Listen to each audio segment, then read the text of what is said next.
SHRI Sai Satcharita, Chapter 2.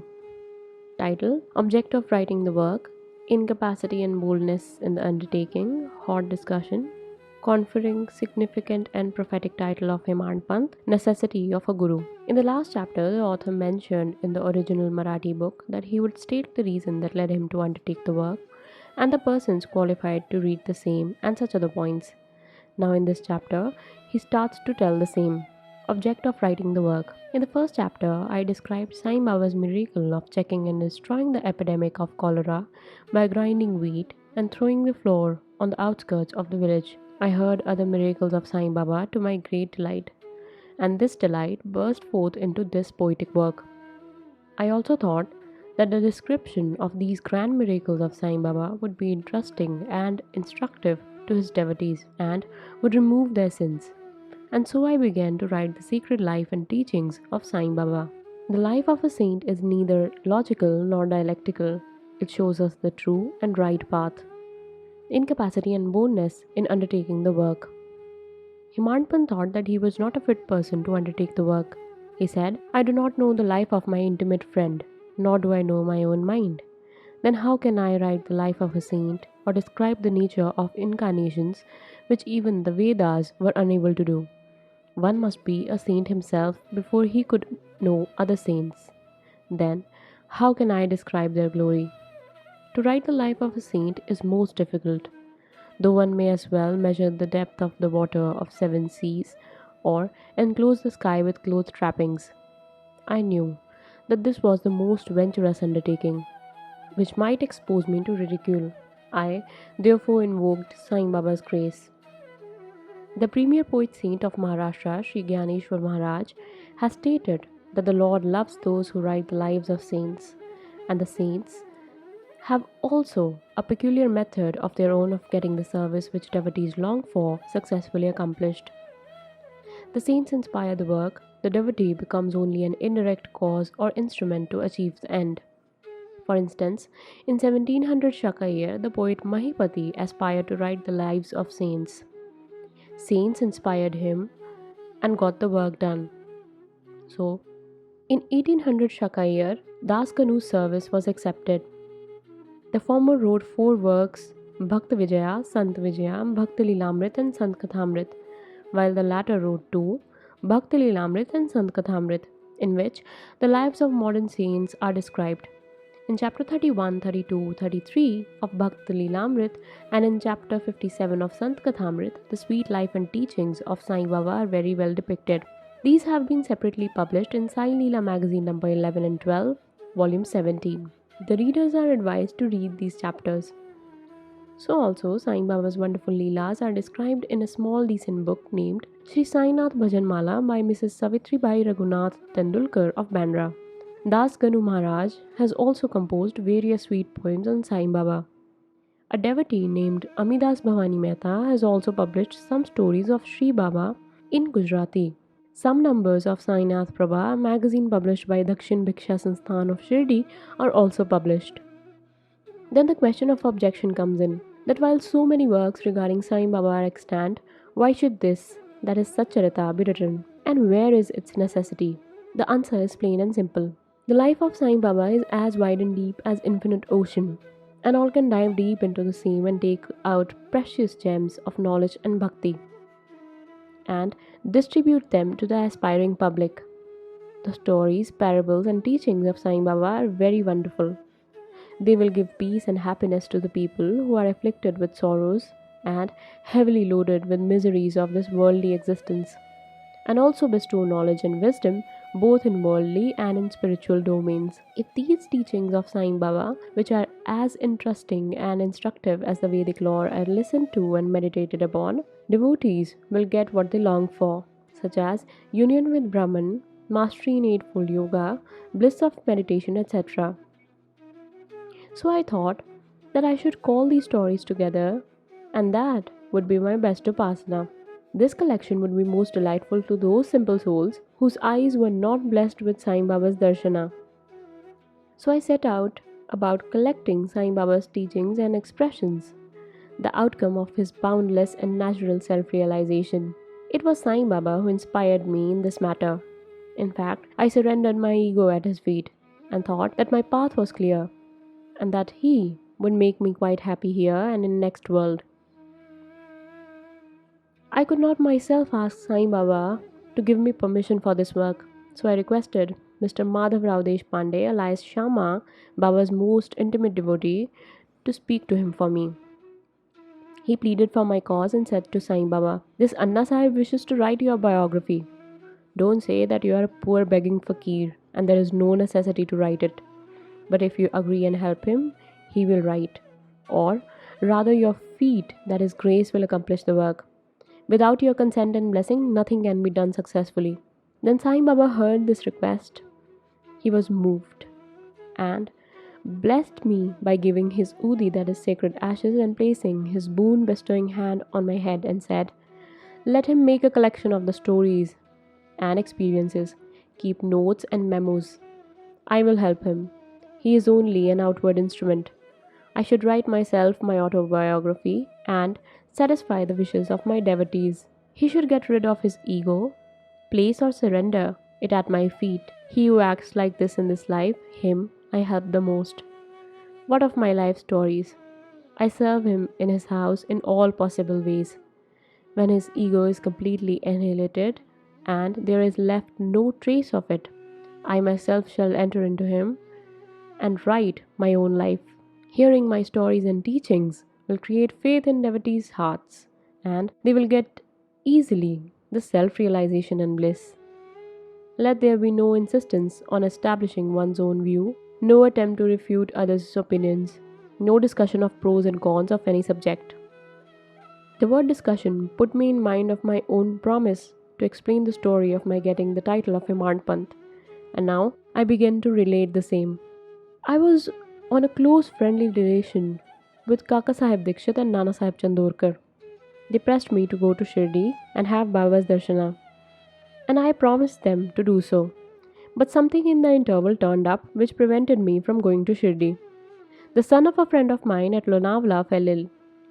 My friend tried all possible means, physical and spiritual, but the fever would not abate. At length, he got his guru to sit by the bedside of his son, but this too was of no avail. Hearing this, I thought that what was the utility of a guru if he could not save my friend's son? If the guru can't do anything for us, why should I go to Shirdi at all?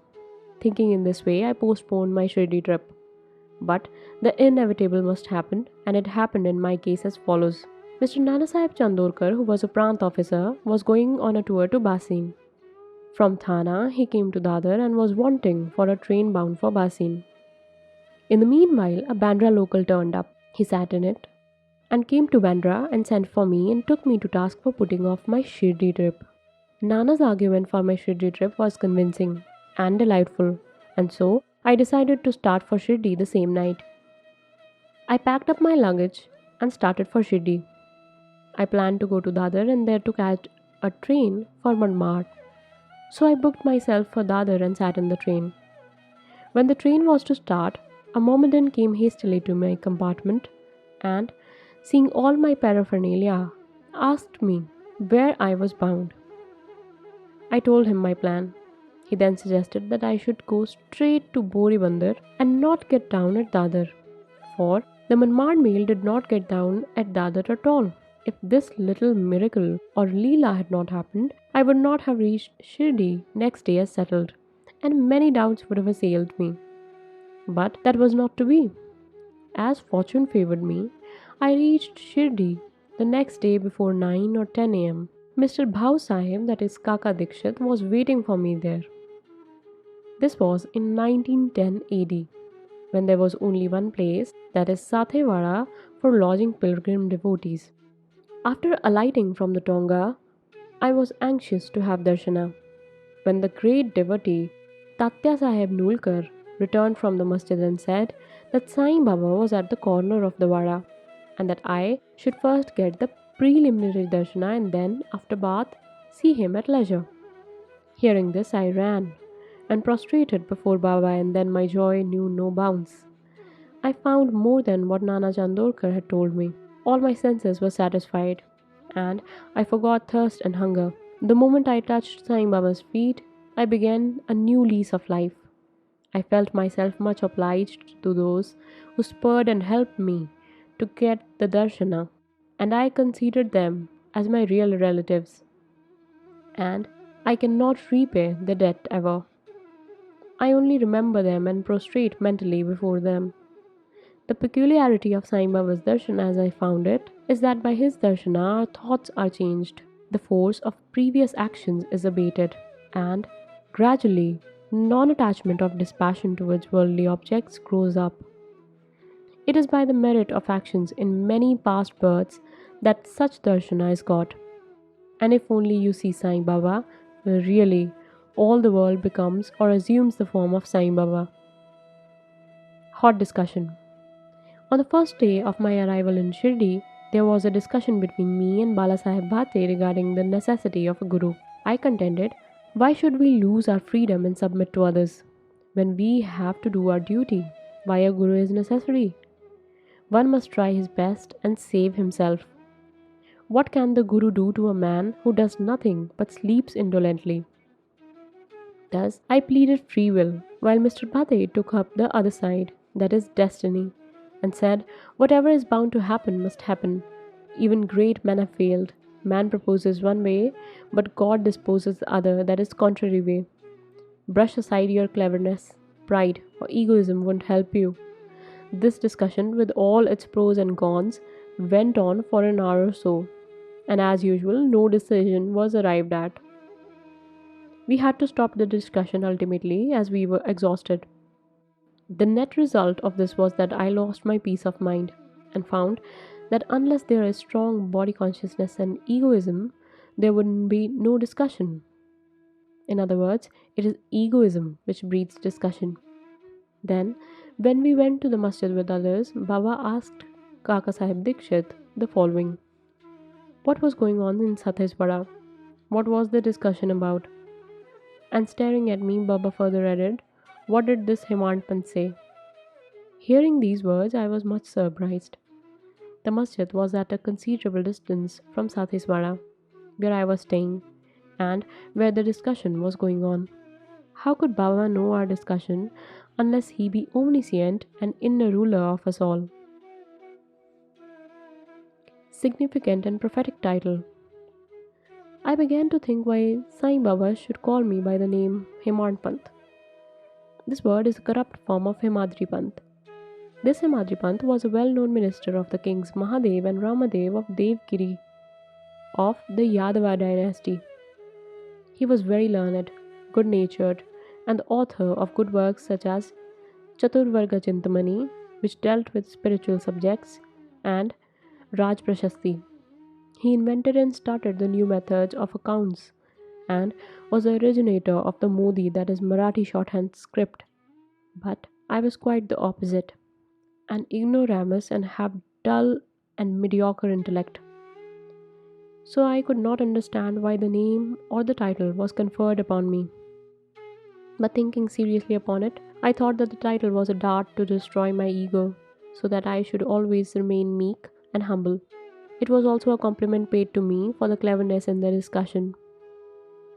Looking to the future history, we think that Baba's word of calling Mr. Dabholkar by the name Hemadpant was significant and prophetic, as we find that he looked after the management of Science Sansthan very intelligently, kept nicely all the accounts, and was also the author of such a good work, SHRI SAI SATCHARITA, which deals with such important subjects like Jnana, Bhakti, dispassion, self-surrender and self-realization, etc. About the necessity of a guru. Hemadpant has left no note, no memo about what Baba said regarding this subject. But Kaka Sahib has published his notes regarding this matter.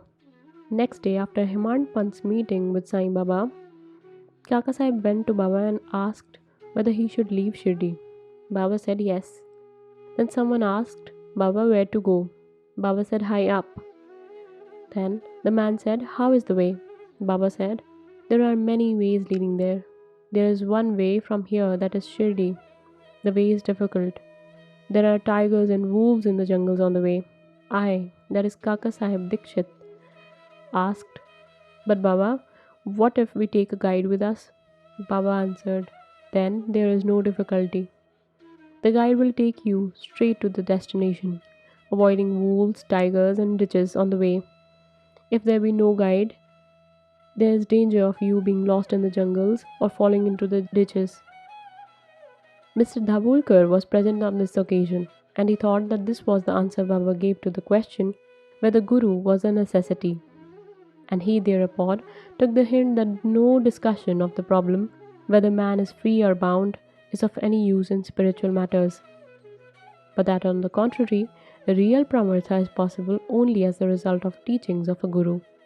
As is illustrated in this chapter of the original work, in the instances of great avatars like Rama and Krishna, who had to submit themselves to their gurus, Vashishta and Sandeepani respectively, for getting self-realization. And the only virtues necessary for such progress are faith and patience. Bow to SHRI Sai, peace be to all, Om Sai Ram.